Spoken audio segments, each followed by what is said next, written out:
And we're back in Nye County, and it's not my fault.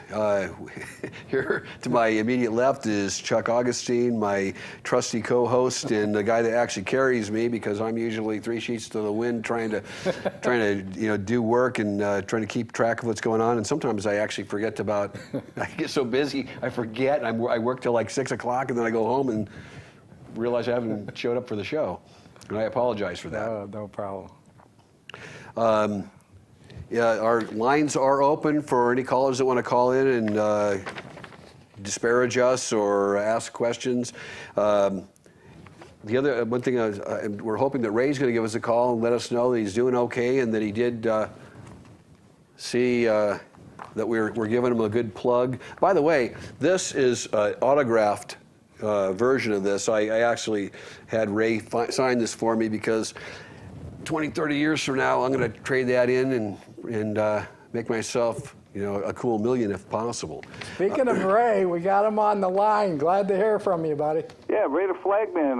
Watching both of you guys are on the air tonight. It's really a pleasure to see you guys together. He's my guest. I want to say, as far as the next of kin, Tom, does it have to be a blood relative or a relative? Because I've got on my refrigerator that Louis DeCanio can come in and take care of all my stuff. Well, he's not a next of kin. A next of kin is defined by statute. Next of kin is like as I said, is generally is your direct family. It'd be brothers, sisters, mothers, children. As far as the law is concerned, spouses come first, and then or tied for first place with your children, and then you the next of kin beyond that would be your brothers and sisters, or then your parents, and then so on. But the spouse and the children always come first as far as next of kin. They're the ones that are your go-to people in a pinch. Well, what I'm saying is, if I don't want family to do anything, because my family's in Chicago and it would be very difficult, can I name someone other than family as next of kin to handle things if something happens to me? You can name someone to handle it for you, but you can't name them as next of kin unless you want to have them genetically re-altered. Well, so if I say Louis DeCanio can come in and take care of everything, the note on the refrigerator, that would suffice, or is there something more that I got to do so the public administrator doesn't come out and, like you had mentioned, Red Dyer and Jeannie Dyer, they used to loot the place. I'm not saying Ginger would do anything like that, but... no, Ginger's a good person. She's the best public administrator we've had since I've been in this county, because she actually cares. I'm not going to go on and disparage everybody that's been in that position, but I mean, I shouldn't say that. I mean, the one before the last one was okay, and Mike used to work for her, for him, and Mike did a really great job, but Mike wasn't the administrator; he was the assistant. Well, so, I think the current administrator probably is one who would, like the note on the refrigerator, like Chuck had said, it's admirable that that would suffice, because it's important. People worry if something happens to them, what's going to happen in their house, and it's just something to at least acknowledge that maybe things are going to get a little better. Getting back to Red Dyer and Jeannie Dyer, I know the facts on Red Dyer. He was sentenced to 6 concurrent 5-year sentences. Since they were concurrent, he did 2.5 years on the first one, which covered all 6. And then after he got out, guess what? He got to keep everything they couldn't find the owners of, and so he got everything back. And that's Mr. Vito had told me this. I said, that's outrageous. I mean, he does supposedly 30 years, but he only has to do 2.5 because they're all concurrent, and then he winds up with all the loot that they took and they couldn't find the owners of it. What do you think of that, Mr. Gibson? Well, the law isn't fair. The law was not meant to be fair. The law is meant to administer justice, and given the fact that I don't believe Red had a prior criminal history, and the fact that you know, it was a first offense, and people are supposed to be given a break in their first offense. Look at all these, you know, people that that you see in court. Now, first offenses, unless it's something really, really terrible, usually get, you know, a second chance, you know, a second bite at the apple. Yeah, he went to prison. I mean, so if, you know, how would you, what if he had been given 30 years but suspended in probation, right? So I think, you know, under the circumstances, it appears to be a fair sentence. I mean, he's got a, really, our system is just a feel-good system anyway.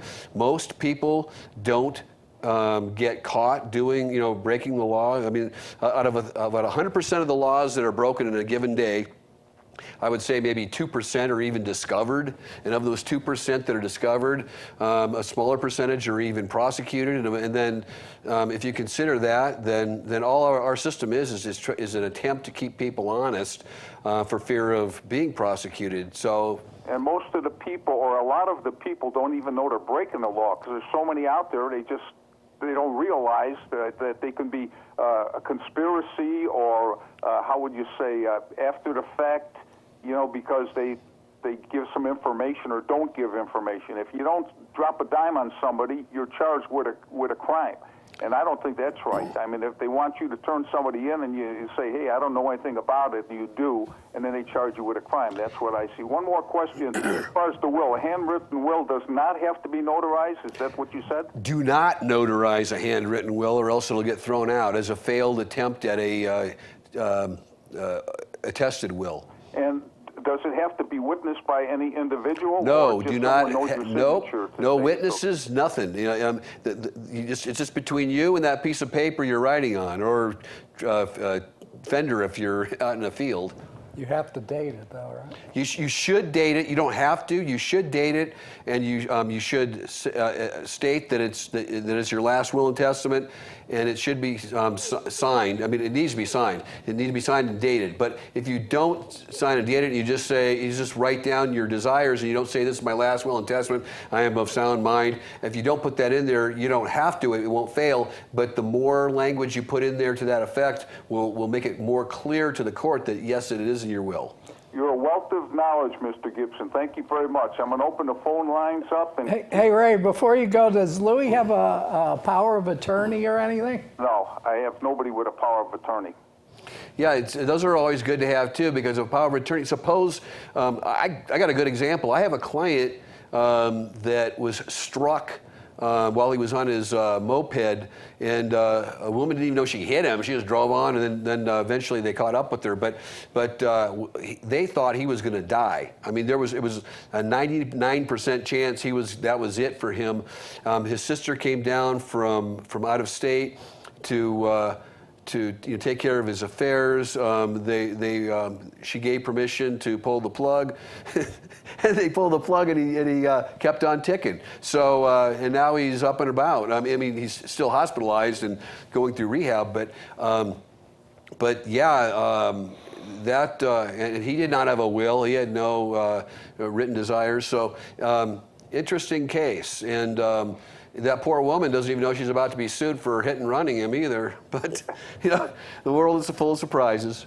All right, I'm going to open up the phone lines, and maybe I'll call back later if there's a chance. You guys have a good show. Keep the faith, power to people. Thank God we saved the Tigers, and we saved them twice. Oh, by the way, Ray, I wouldn't worry about Louis having to take care of your stuff, because the Lord spoke to me, and he told me that you're going to live longer than Louis.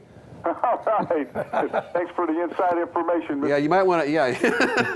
Yeah, you might want to tell Louis. Let him know. Have a good night. All right. Okay, thanks. Okay,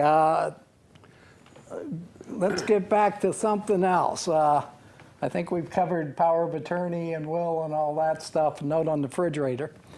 Going to the donuts with the DA last time. The sheriff was there, Sheriff Worley, and as always, there was a lot of discussion. Sometimes it's the same thing, sometimes it's new things. You mean the 35-mile-an-hour speed limit? Yeah, that's what I had at the end, but I'll go to it now. I don't know, maybe a year ago, it was brought out at a commissioners meeting that they had only some ordinance stated that the roads in Pahrump would either be 25 or 45 miles an hour. In other words, not 35, not 15, blah, blah. However, there's the federal statute, and of course this doesn't apply to state highways like 372 or 160. But regarding the 25 or 45, the DA has determined that signs will be obeyed. So if you're in a 25 mile an hour zone and you're going 35 and the cop pulls you over and gives you a ticket, you can argue the case that, you know, the commissioner said 25 or 45, but according to the you DA, said if it's a 25 mile an hour limit and he's going 35, you broke the 25 mile an hour limit. But if it says 35, yeah, you're right. Right. If it says 35, it's posted 35, and you're going like, wait a minute, Right. who authorized this? Right. Nobody. But the problem is, here's the catch. There's a statute that says you are to obey the traffic laws, and so that posted limit is 14 or 36 or 41 miles an hour, and you're like, what? And they put and that's obviously not a legal or like a normal speed limit. You go that speed anyway, because even though you might win eventually and get the DA to say, yeah, you're right,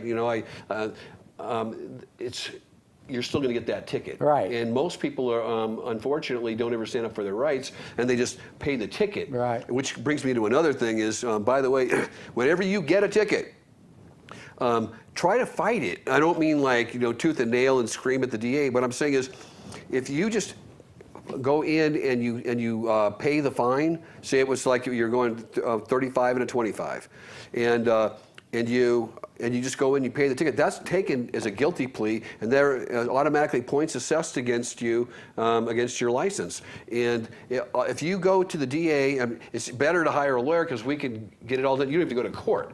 But if you want to do it yourself, you can go to the DA and say, hey, look, I'd like to get a better deal than this. Normally, they don't want to fight and play around with traffic tickets because it would burdens them and keeps them all bogged down in like some of the most least criminality type things that are on the books.